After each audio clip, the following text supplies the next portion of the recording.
এটা হচ্ছে J216 Samsung, এটার এলসিডি। তো এটার সমস্যা হচ্ছে এটার টাচ কাজ করে না। তো ডিসপ্লেটা খোলার পর দেখলাম যে এটার আসলে টাচ নেই, এটার ডিসপ্লেটাই টাচ, আর টাচটাই হচ্ছে ডিসপ্লে। তো যাই হোক, এটার যেহেতু টাচটা ওয়ার্কিং করে না, সেক্ষেত্রে এতটুকু শিওর যে এটা হচ্ছে টাচ আইসি। তো এই টাচ আইসিটাই প্রবলেম, যার কারণে টাচ আইসিটা আমি চেঞ্জ করি অন্য একটা নষ্ট ডিসপ্লের থেকে। তো আইসিটা চেঞ্জ করার পরও সেম একই কন্ডিশন, টাচ কাজ করে না। তো যেহেতু টাচ কাজ করে না, ডিসপ্লেটা যেহেতু ভালো, সেক্ষেত্রে ডিসপ্লেটাকে ফালাই দিব। তো এটাতে আরও কিছু কাজ আছে, যেমন এখানে একটা টাচের বেজ আছে। তো আমি প্রথমে হচ্ছে ডিসপ্লের উপরের গ্লাসটা ভাঙা, যার কারণে একটা আলগা গ্লাস লাগিয়েছি। এইটা এখন গ্লাসটা কাটবো।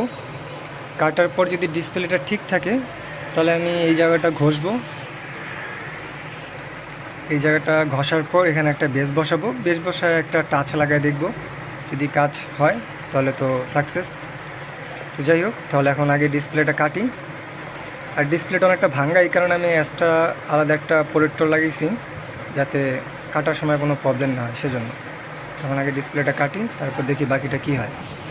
তো ডিসপ্লেটা কাটলাম, কাটার পর এখন ডিসপ্লেটা চেক করব। আর আসলে এটা টাচে ছিল, তার কারণ হচ্ছে এই যে র্যাবনটা, এই র্যাবনটা এইখানে ছিল। তো যাই হোক, টাচটাই প্রবলেম ছিল, এটাই প্রবলেম ছিল।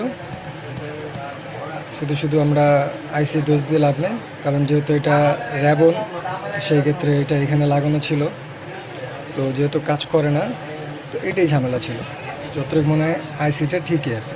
যাই হোক, আমরা আর কোনো ঝামেলা করব না, এটা কেটে ফেলছি এখান থেকে। এখন আমরা ডাইরেক্ট এই বেসটা ঘষবো। বেসটা ঘষার পর এখানে একটা বেস লাগাবো। আমার কাছে একটা ডিসপ্লে আছে, এটা হচ্ছে সম্ভাবনা J7-এর ডিসপ্লে। তো আমরা এই যে এই বেসটা যে দেখতে পাচ্ছেন,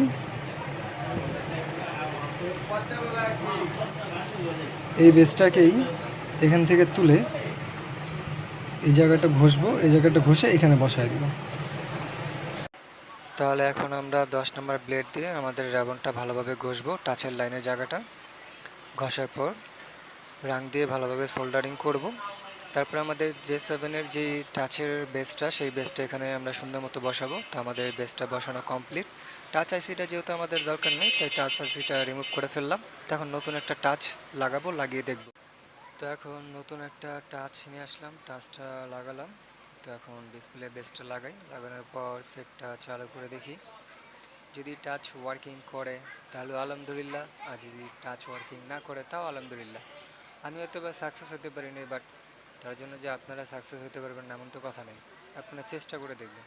আসলে যেহেতু ওরা বেসটা দিছে, তো ঘষা বসানোর জন্যে, তো বেশ সুন্দর মতো ঘষা বসালাম। আশা করি ইনশাল্লাহ কাজ করবে। যদি কোনো কারণে কাজ নাও করে, আপনারা হাল ছাড়বেন না। আপনারা যদি সেখানে টাচের খইচা এক্সট্রা যদি বেস লাগানোর জায়গা থাকে, তাহলে অবশ্যই চেষ্টা করবেন, অবশ্যই সাকসেস হবেন। তো দেখি ফোনটা চালু হোক, ফোন চালু হওয়ার পর টাচটা কাজ করে কিনা, করলে তো ভালোই ভালো। আমাদের ফোনটা এখন চালু হয়ে গেল। তো এখন বাহ, ওয়ার্কিং তো করতেছে। যাক, চেষ্টা করলাম, তার কারণেই ভালো একটা রেজাল্ট পেলাম। সেই জন্যই আপনার ভালো কাজের পিছনে আপনার নিজেরই হাত।